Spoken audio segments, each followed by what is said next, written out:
10. Prime Minister Honourable Philip J. Pierre addressed the general debate of the 78th session of the United Nations General Assembly on September 22nd.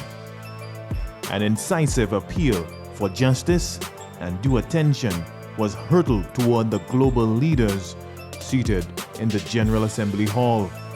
Mr. President, St. Lucia has come to the 70th session to say there must be justice in the relations between developed and developing countries, and that we are no longer willing to come to this annual parade merely to lend our voice to support of this or that global conflict, or to condemn whoever from year to year is the new global enemy.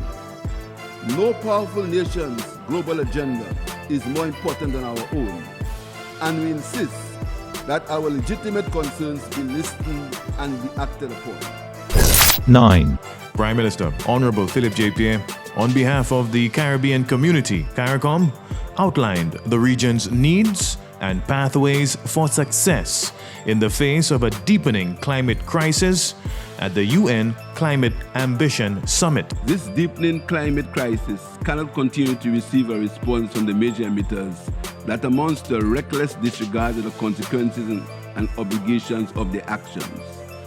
The current instrumentalism, lack of ambition, and multilateral gridlock must be broken in the interest of our small island developing states, the vulnerable developing nations, and the countries with a genuine interest in the success of solving our climate crisis. 8. The first phase of the Palmist roofing project commenced. This initiative, spearheaded by the Member of Parliament for Soufrière, promises multiple benefits to the community, ranging from employment opportunities for local youth to improved housing conditions for residents. After the heavy storm, Brett, the block that is covered with asbestos, what I would call the Blackstone block, maybe 1 or 2 units there got damaged. So again, that really caused us to act urgently. And maybe within the next 2 weeks, what we're going to do is to focus on phase 2 of the project, which is the removal, the safe removal of all asbestos. Not only those that are damaged, all asbestos in the Blackstone block, and replace them with completely new roofing. 7. The Vivat police station have been out of, well, of course, our officers have been out of this station for more than 4 years.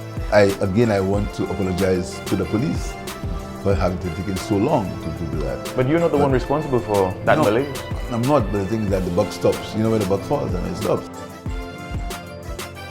The roof is changed. There are certain features in the roof which are there in efforts to mitigate against climate change. I think it's strong enough to withstand a category 5. Right, that is mitigation. Right, yeah. And a mitigation to adapt. So we need to have all it takes to enable us to fight crime in this country and to make St. Lucia a better and safer place. 6. The St. Lucia Sports Academy this week erected a large, colorful billboard honoring Nia Jules, who has made a name for herself in the sports of javelin and pole vault locally and regionally, and Theo Edward, who has made his homeland proud in cricket locally and on the regional scene. To Nia and Theo, your commitment, your skills, determination, discipline, and passion for your sports have brought you to this level in your sporting career and contributed to your success.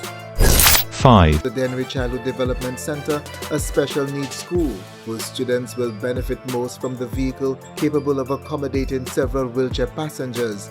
Dennery Center has been experiencing transportation issues, and in our view, this should never be a factor for why the children in need do not get to school on a regular basis, or indeed create an issue for the parents going out to work to earn a living. As such, we rarely expect that with this bus, the families will now have access for their children to safely get to and from school on a daily basis.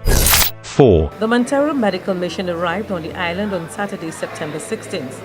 The mission will be providing dental care to patients who have been assessed and registered at the dental clinics around the island via appointment. So I look forward to the following days when we are here for a week of helping your beloved people here in St. Lucia, which I am now also a friend and hoping to be friend forever. 3. The Region 3 head office in Richford, Henry, on Wednesday played host to a subsidized agricultural input sale. As a flagship initiative of the second phase of the 7 Crops project, this event, organized by the Taiwan Technical Mission with assistance from the Ministry of Agriculture, showcased essential inputs like crates, pit moss and fertilizer, critical for ensuring successful crop growth.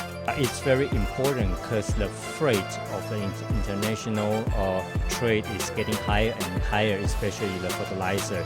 We know the importance of providing support to our farmers, especially in regards to increasing our food production and an effort to reduce our food import bill. 2. The Ministry of Agriculture, Fisheries, Food Security and Rural Development have received pest and disease management equipment from the World University Service of Canada. This approach will provide a holistic perspective to managing the risk of climate change by addressing the adaptation needs of grassroots actors. Mr. Monero alluded to that earlier.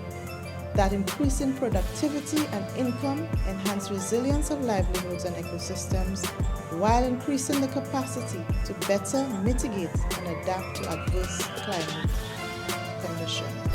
1. Despite the challenges faced, this year's Carnival season showcased the resilience and determination of the Sufra people. The prize-giving ceremony celebrated the outstanding contribution of participants, including the Carnival Queen Pageant contestants, Band of the Year, Mass on the Move, and Old Mass.